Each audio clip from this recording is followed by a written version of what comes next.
The mountains, the snow, the national parks, blah, blah, blah. You might have heard about these features about Utah multiple times before, which are very important to talk about, which I can make another video about if you comment Utah in the comments. But in today's video, heading into 2025, we're going to talk about 5 lesser known and less talked about things about Utah that would be extremely helpful to know and expect before visiting or moving to Utah. So how's it going, guys? I'm Mitchell Reese, your go-to Salt Lake City real estate agent. If you're considering making the move to this beautiful state, there are a few things you should know before you pack your bags. First up, let's talk about how to get around. So Utah has a unique way of numbering streets with the grid system. And at first glance, it can feel a bit confusing, but trust me, once you understand it, navigating is a breeze and actually makes you wonder, why doesn't every state do it like this? So streets are named by numbers instead of names based on their location relative to a central point. Salt Lake City, for instance, is laid out in a grid pattern where the streets are named according to their distance from the Temple Square in downtown Salt Lake. And the street numbers increase as you move outward. So if you're on 200 East, 400 South, you're 2 blocks east and 4 blocks south of the city center. So it's incredibly logical once you get the hang of it. And it's not just Salt Lake City that uses this system. You'll find variations of it throughout Utah. Growing up, I would see street numbers and it would just have like 200 West or 400 East like we were talking about, and would just always be super confused about where we were, when I'm like, why can't we just know the names of each street? How am I gonna memorize all these numbers? But once it was explained to me, it was pretty easy to understand. You know, just 200 or 2 blocks south would be 200 South. And same for going east. If you went 200 east, that's 2 blocks east. But yeah, people come to visit Utah and they're super confused when they first move here. So when you're moving to Utah, don't be afraid of the street numbers. Just plug them into your GPS and soon you'll be a pro at finding your way around. Next up, let's talk about public transportation. So Utah may be known for its wide open spaces, but also has a growing public transportation network that makes getting around without a car easier than you might expect in a state like this. So in Salt Lake City and the surrounding areas, you've got TRAX, which is a light rail system that can take you from downtown Salt Lake to even the airport or even as far as Draper. And for longer distances, there's the Front Runner train, which runs all the way from Provo in the south to Ogden way up in the north. So if you're commuting to work or just heading to a game at Vivint Arena for the Jazz or the hockey team, public transport can be a great option. And that's got to be my favorite part of it, because I don't go downtown very often, but usually it's when I've got a Jazz game that I'm going to be attending. So TRAX just makes it super easy. My ticket to the Jazz game is also my ticket to get on TRAX, and I don't have to worry about parking or any of that nonsense when going downtown. Just take TRAX there, take TRAX home, nice and easy.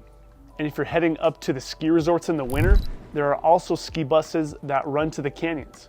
So whether you're commuting or just exploring, the public transport system is a solid, totally valid and valuable eco-friendly option. So now let's address a question I hear all the time from people outside of Utah, which is, what's it like living in a state where the majority of people are members of the Church of Jesus Christ of Latter-day Saints, or Mormons? All right, so here's the truth. The Mormon community is a huge part of Utah's history and culture, but the state is becoming more and more diverse every year.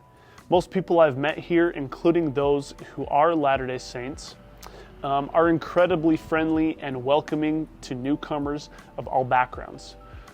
So yes, some neighbors might invite you to a church activity, but I can tell you from everyone else's experience, there's no pressure. So it's all about being part of the community, no matter your background or beliefs, also making it an amazing and safe place to raise a family. And then some of the fastest growing cities in terms of diversity, which is just fastest growing cities in Utah right now, is definitely Salt Lake City and Lehigh. That's where the most jobs are, and we're seeing more backgrounds and cultures and diversity come into one space. And it hasn't been the most familiar thing in Utah for the last 100, 200 years, but it's welcomed and it's exciting.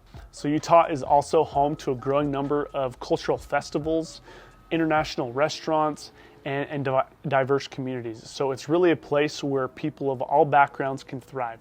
So if you're moving here, don't worry, you'll fit right in. Hey, real quick, if you're liking this video, prove it by liking the video and sharing with someone who could use this information. If you're looking to buy, sell, or invest, don't hesitate to reach out via call, text, email, or Instagram DM. So without further delay, don't forget to subscribe, and let's get on with number 4 and 5. Let's keep going. All right, so now here's something you might not think about until you start house hunting. Whether your new home faces north or south can actually make a big difference, and I think this could be really helpful. So, especially in Utah's climate. So Utah gets a lot of sunshine, but we also get cold, snowy winters.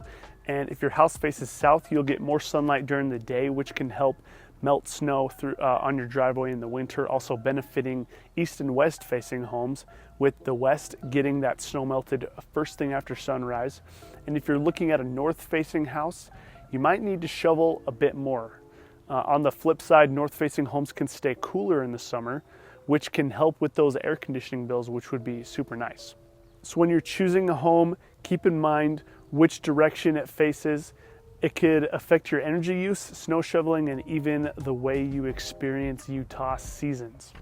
And one more thing, if you're from sunny states like California, please don't just use a hose to melt the snow in your driveway if you want to live past your first winter in Utah. So luckily your neighbors are willing to help with the shoveling and just might even beat you to it. Lastly, let's talk about sports. If you're moving to Utah, get ready because sports are huge here.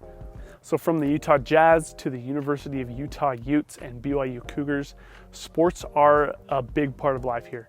Whether it's NBA basketball, college football, or even soccer with the Real Salt Lake, you'll find a passionate fan base and some exciting games to watch.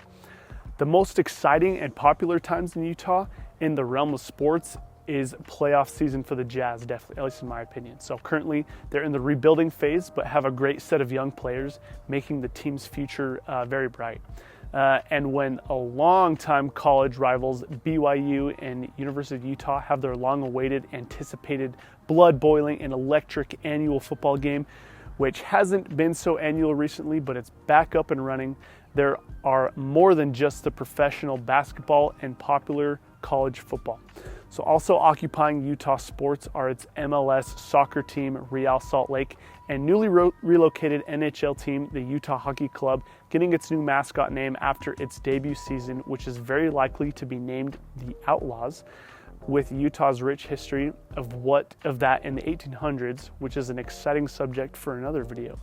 Utah is also a front runner to receive an expansion MLB team, which has the state very excited and has the state wondering, if we have pro basketball, hockey, soccer, and baseball, is it just a matter of time before we get a transferring or an expansion NFL team?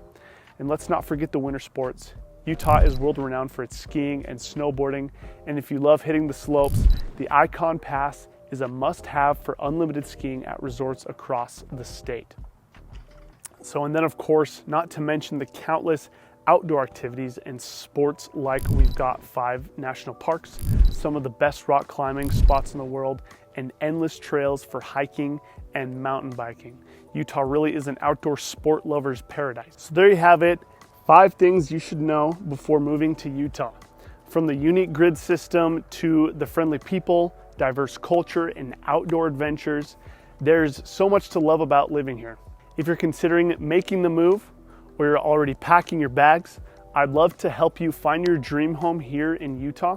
And you can reach me anytime by phone or text at my number on the screen, or you can email me. And don't forget to follow me on Instagram for more tips on living in Utah. Don't forget to hit that like button and subscribe to the channel for more Utah content, and tap the bell so you don't miss any updates. See you next time.